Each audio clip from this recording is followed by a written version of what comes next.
3 dead bodies being taken away within the last few minutes.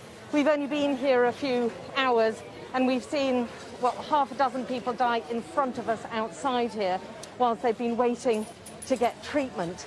We've spoken to people who are absolutely distraught, who are begging for oxygen, who are calling on the government to help, who are calling on anyone to help.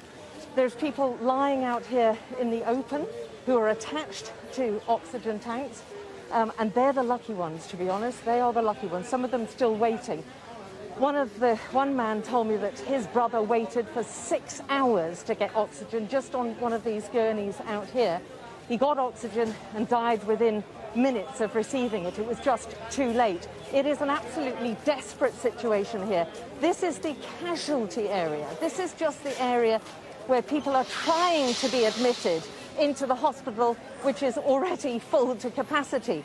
One of the people inside, whose mother is being treated, told us that there were 7 oxygen tanks to 70 people. So there's a general feeling of great desperation. This man here who's lying on the ground there, still gasping, we spoke to him earlier. He's been waiting for at least 5 hours to be admitted into casualty, where they will assess whether he can be admitted into the hospital. Let's have a chat to one of the relatives of the patients. Tusha, we spoke to you earlier about a very desperate situation in there. Tell me, who do you feel is to blame for all of this? To blame? Actually, it's really very easy to blame anyone.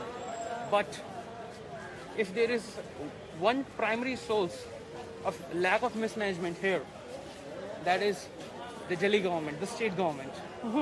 Because these hospitals are the responsibility of states. These are the resources of states.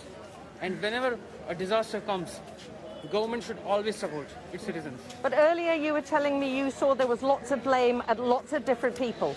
You blamed the government, you blamed the people, you blamed the lack of organisation. Yeah, tell me, who do you blame? What are your thoughts now? What's the situation like in there? Tell me what your thoughts are. The situation is not good. It's worse, actually.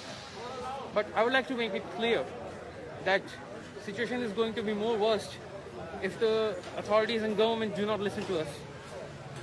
The status of oxygen is that oxygen is available for only the patients who are inside, not for the patients who are coming new. And actually, sorry to interrupt you, but here's someone here at the moment being brought in on...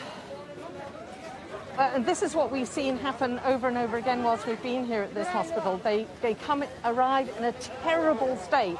We saw one woman earlier who arrived, and within minutes she was declared dead and had passed away.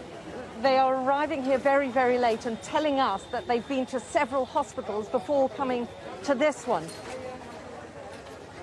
There's no dignity in a lot of the admissions here. There's no dignity in death here. And there's a lot of very distraught relatives, a lot of, here's someone else who's being wheeled away. Many of these patients are dying before they actually get help. And the city, it seems, the capital of India, is being overwhelmed. And this is one of the biggest hospitals in the capital.